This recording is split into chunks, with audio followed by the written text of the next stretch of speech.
Nyack coach Terrell Jones played high school ball at Roosevelt of Yonkers. His coach back then, Tony DiMatteo.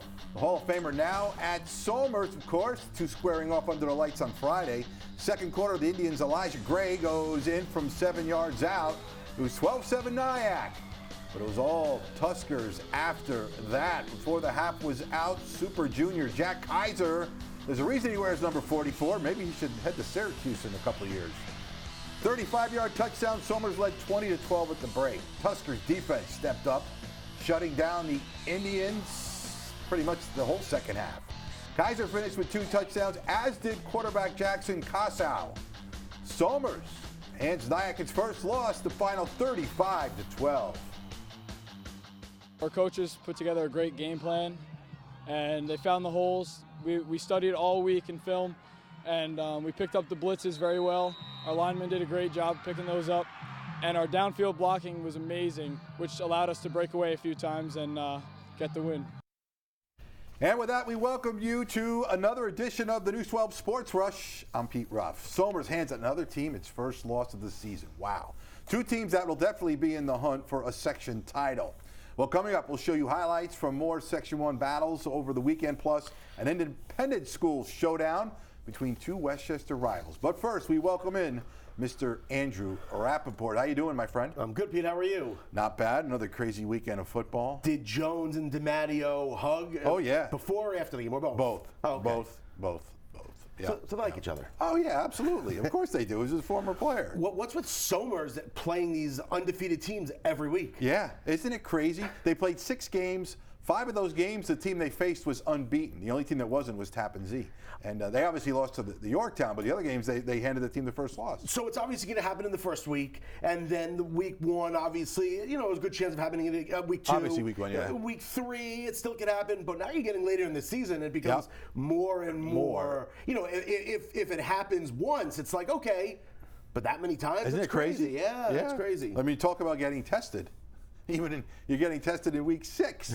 But Somers, with the win, they move up to the 2nd seed in the qualifying round, which is next weekend. They're going to take on Tappan Zee. But I can't believe we're talking playoffs right now. I can't believe that the regular season is over. Well, it just feels like it's still regular season time. It is. Well, it is for AA and the other schools, but in Class A, there's so many teams that they... 6-game regular season's too quick. It is. But I know all the playoffs. I just feel like 6 games is too quick. Yeah. But what are you going to do? I don't make the rules. No. I just report on them. Exactly. There you go. Hey, another big game this weekend. Yeah. The best public school rivalry in Section 1. Rye Harrison. Oh, my Lord. What a game. But obviously, Rye has had Harrison's number for many years now. Yeah, I think it's more than having a number. When you've won 17 of 18 against one team, you own that team. Yeah. And I'm sure they don't want to hear that over there, but hey, go out and do something about it because you're getting owned. Yeah, well, they're trying to end that this week. Huge crowd on hand, as usual, for these neighboring rivals. Harrison recognizing the 1999 state championship team before kickoff. Current Huskies looking good early on. Troy Strauss finds an opening and races 35 yards to the end zone. Harrison was within 1. Rye would answer before the half was out. Declan Lavelle connects with Quinn Kelly. That was good for 20 yards and a Garnet touchdown. The game was tied at 13 at the break. Second half, Garnets take control. Lavelle keeps it and scrambles 10 yards. It was 20-13. Fourth quarter now. Lavelle on 4th and goal from the 2. Just gets in. Just squeaked over. Yeah, Rye was rolling. Next drive, Caden Whaling gets the pitch, turns the corner, and the sophomore is off to the races. A 59-yard touchdown. Rye runs away in the second half and knocks off its rival 41-13. We studied them on film, and they really did everything we thought they'd do, but they played a great game, we played a great game, and then we came out on top. For the rivalry and all these fans, how big is this for you guys? It's huge for us, especially a close first half and pulling away in the second half. It was so much fun. I think we need to do a story and find out why the series is so one-sided. All right, that's for another time. Clarkstown North, Clarkstown South, Supervisors Cup, a defensive battle. South's Michael Spiegel and Matthew Gemignani combined for the sack right there.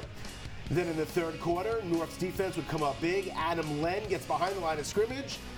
Records another sack. Move to the late in the fourth. Vikings up 7 with the Rams looking to tie. Corey Sadendoff into the end zone, but he's picked off by James Spiegel. South would run out the clock after that. Vikings go on to win 7-0, their 4th straight Supervisors Cup. I absolutely love it. I mean, it's my 3rd year in varsity, and all 3 times, 2 of them being at South and 1 of them being at North. Great atmosphere every year, it means a lot. I mean, beating our crosstown rival, and, it's a big accomplishment, especially that goal line standoff. All right, staying in Rockland County, homecoming weekend for Spring Valley as the Tigers host their Rappaport. First possession of the game, the Griffins' Sharif Lowry Tatum airs it out for Nathaniel Gaines, and he gains 64 yards for a touchdown. Just like that, Rappaport led 6-0. Ensuing kickoff, though, Chris White receives the ball at the 5. Check out the blocking up front. Great special teams work. He goes 95 yards untouched to the end zone, even at 6. Next possession for Rappaport. Lowry Tatum to Gaines again. That's a 30-yard TD, 12-6 Griffins. Later in the quarter, Tigers' Jaquan Chambers gets in on the action. He receives a kickoff, breaks a tackle, and guess what? See you later. 6 touchdowns in the first 8 minutes of this game. An offensive explosion. Spring Valley would pull away and improve to 5-1. Tigers roar, winning 54-24. I never had a touchdown like that when I played high school football. Special teams. I mean, come on. I never played high school football. The scoreboard probably blew up that night. Yeah, that's pretty crazy. It is. Spring Valley. You missed my joke. You missed my joke. I said I never scored a touchdown like that, but I never played high school football. Oh, I thought you meant in the backyard. Yeah, well. Sorry, I thought you meant in the backyard. I probably couldn't outrun my brother either. So even flag football. But Spring Valley goes to 5-1. They're tied for second with Carmel and White Plains. Guess who they end the season against? New Rochelle. New Rochelle. So biggest test by far for them coming up. And as we've talked about, New Rochelle hasn't been tested yet this season, so we'll see what happens. It might be a one-sided test. Yeah, we'll see. It's going to be tough, but hey, they're playing good. You're going in. You just scored 50-plus points. So we'll see what happens. Huguenot's defense is very good. Very good. But we'll see what happens. And if you go back to the Rye-Harrison game, Rye finishes 3rd in the coming up playoffs. Yeah.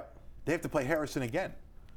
So next week they got to meet again, as does Clarkstown South and North for the qualifying playoff. And we talked about a one-sided rivalry. I mean, South and North, it's a little less of a scale to go on, but they've won 4 in a row now, so that's pretty one-sided too. Yeah. The sample size, not the scale. I'm sorry. So these rivalries are very one-sided recently. Yeah, and now we're gonna have all those fans back at Rye next week, and South, next weekend too. So it's pretty wild. Rivalry week part 2. There's nothing better to beat your rival to end a streak, right? You want to advance to the playoffs and to end the streak. I mean, it's double the pleasure. And Harrison is going to have a tall order because Rye's getting healthier, so they're going to have a couple guys back next week, and so it's going to be tough. Rye's getting hot at the right time.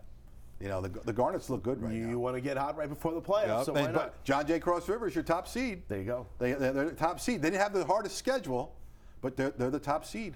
I'm always curious to see how these teams that don't have the tough regular season schedule, how they go into the playoffs, because you take it a little easier, then all of a sudden you have to turn it on. Maybe not in the first round, but then you have to turn it on, and you don't have that experience to play off of when you really test it. John Jay's toughest game was against Brewster, and it wasn't close. So we'll see. So yeah, the Indians will be tested. Not next week, but probably in a couple of weeks they definitely will. One team that's been rolling, Iona Prep. Yeah. And then they're playing the team that everyone seems to be rolling over this year, St. Anthony's. Let's show you that one. Catholic League action from yesterday. Iona Prep trying to stay unbeaten. Second quarter, Jarrell Washington, shorty run, gives the Gales a 7-0 lead. Prep's defense was outstanding. AJ Zacagino tips it. And Michael Jair with the interception. Thank you very much. Third quarter, Darius Wilson with the fake. But the play fake finds Avery Turton, and Turton finds the end zone. 37-yard play. It was 14-0. Gales not done. They are rolling. Wilson this time to Washington. Right there. His second of the day. Iona Prep moves to 6-0. 21-0. The final. Well, we knew the offense wasn't getting it done today. Maybe at halftime we realized, and we had to just step it up and take over for them. It shows that if one side of the ball is not doing the best, that the other side has each other, and we all got each other's backs. I'm sorry, I don't even know the days of the week. That was actually Saturday, not yesterday. That's all right. This game was Friday. Independent school action. Hackley and Rye Country Day. Wildcats struck first. Henry Cohn throws it to Cullen Coleman. The Northwestern bound senior catches it. Extra point was no good. It was 6-zip. Hackley, though, taking over from there. Evan Lasserer with a short TD run. Then before the half was out, Connor McMahon with the quarterback keeper. Meanwhile, the Hornets defense shutting down the Wildcats. Hackley rolls past its Westchester rival on the road, winning 33-6. Hackley 5-1 on the season. Nice job there. Nice job. Independent school action. Not bad. Iona Prep motoring along, and now it gets pretty tough for them, my friend. Yeah, we've talked about it for many, many weeks on the show, that CTK and Hayes, other than Stepanak, are the standard bearers of the Catholic League this year. So CTK and Hayes, it's not going to be easy. No, it's not. But we'll have to see what happens. It should be an exciting 2 weeks for the Iona Gales. All right, Andrew. We'll see you in a little bit. Okay. Coming up next, we'll check in with the nationally ranked Monroe College football team. Plus, our Gino Ganello tells us about a couple of Westchester football players who found a way to persevere despite facing personal loss. The Sports Rush continues after this.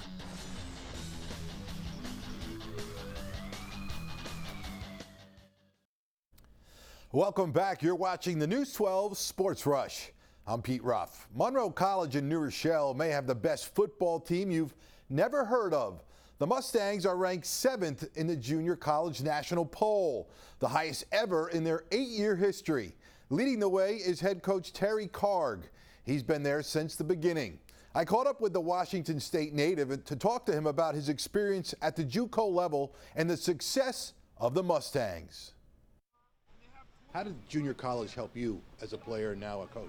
Well, I think it gives you an understanding of developing players, recruiting those players, and putting the pieces together in really a rapid period of time. We've only got our players here for 2, maybe 2.5 seasons. If a player redshirts, they'll be here for 2.5 years basically, and you got to get them to play at a high level pretty rapidly. What type of player do you get here? Well, we get a player that is committed. It's our kind of guy, an OKG, and we get players that are accountable and talented. And we've been very fortunate to have solid recruiting classes, pretty much every year, but really the last 3 or 4 seasons here, our coaching staff has done a really superb job with recruiting and identifying the players that we felt we needed to become competitive. You're a junior college, but it doesn't seem like you have any borders when it comes to recruiting. No, we recruit, all across, the nation, predominantly in the Northeast, up and down the East Coast, but predominantly in the Northeast is our recruiting. But, we've had players from Texas, California, Michigan, pretty much anywhere and everywhere. How have you been able to build this program as quickly as you have? Well, I think that we really had some things occur about 4 or 4.5 years ago.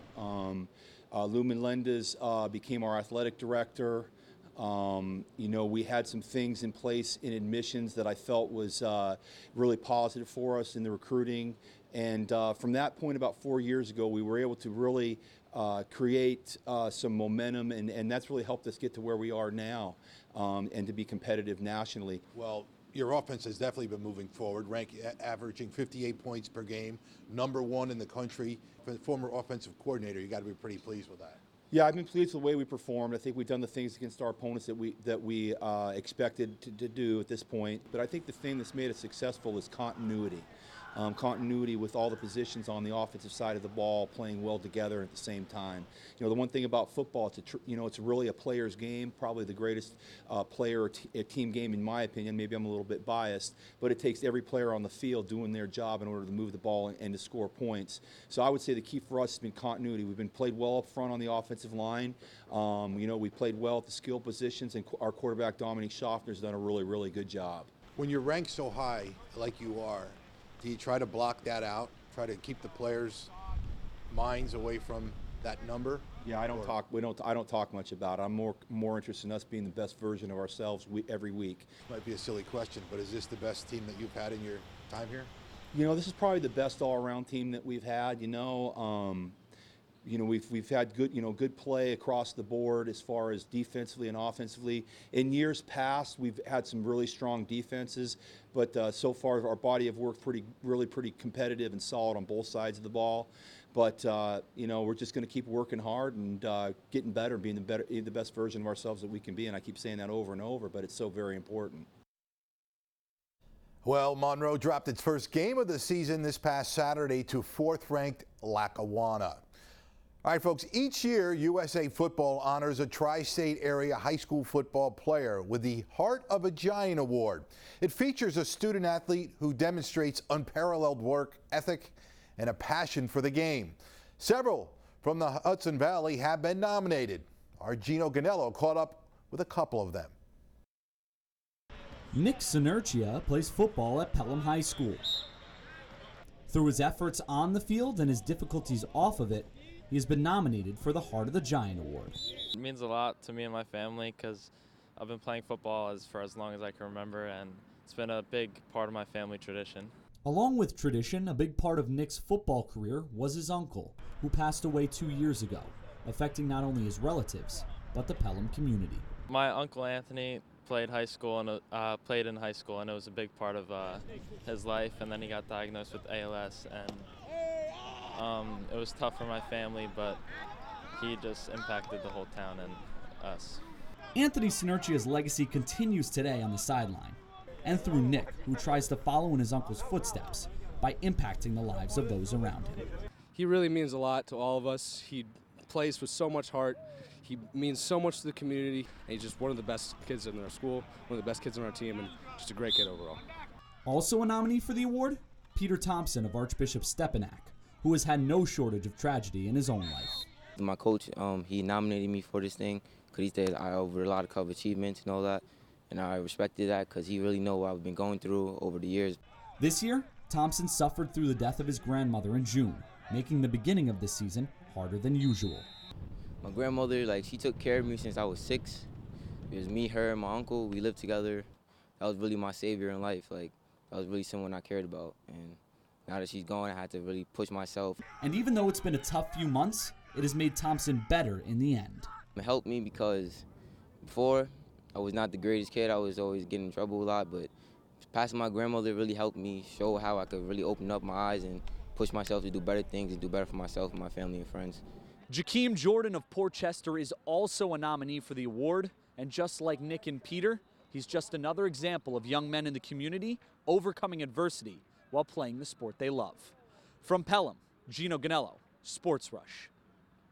All right, thank you, Gino. Other Hudson Valley players up for the award: Kennedy Catholic's Christopher LaRusso, Albertus Magnus's Jaron Joseph, and Eastchester's Angelo Sparandio.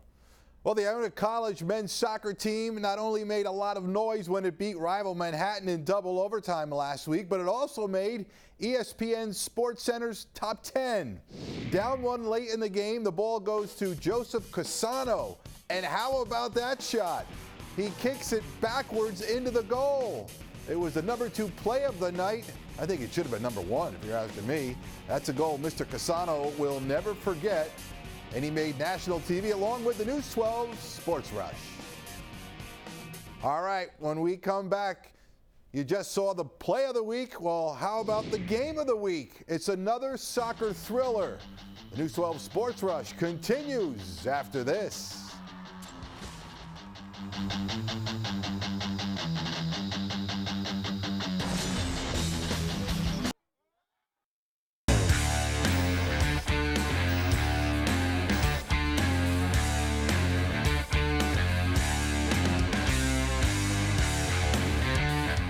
Welcome back. I'm P. Ruff. That is my partner, Andrew Rappaport. And why would you kick me out of the studio for the greatest soccer goal of the year? It was amazing. That was unbelievable. It was great. We show a lot of good highlights on this show, but that is in contention for play of the year, not just in this area. It seems like every week we're saying that. But that's legit right well, there. that could be the play where this is the game of the week. It was another soccer You better thriller. impress me because that other goal really impressed me. Well, this was a good game. Let me tell you, we'll go to Mamaroneck. Tigers, the #1 ranked team in the state in Class AA, taking on Ossining. Second half, Mamaroneck's Liam O'Reilly gets a little help from the defense. Tigers led 1-0. 4 minutes later, Ossining is going to answer. Nolan Lenahan with a great header. This game would go to overtime. Time running out in the second OT. The Pride on the attack. Lenahan nets the game winner. The #1 team in the state goes down. Ossining takes it 2-1. Exciting game. That was a good game. All right. Not as exciting as that goal. No. But that was a good game. Right. Yeah. And these two teams are going to meet again. Obviously, they're good. But the Manhattan loss with that goal, that tied it. And they had another great goal in overtime. But next time, bring me on for something like that. All right. Hi, thank you. Okay, I didn't know you were a big soccer fan, but I will. One quick note on basketball before we head out of here, folks. A.J. Griffin of Archbishop Seppanac offered from Kentucky this week. I was at Knicks practice. Coach there, Calipari, was at the Knicks. Then he went over to Seppanac, offered him a scholarship, and we'll see what happens. We've been watching that guy for years, and we know how good he is. So go get him. Kentucky, you're getting a good one. If he decides to go there. All right, folks, that's the Sports Rush. We'll see you next Monday.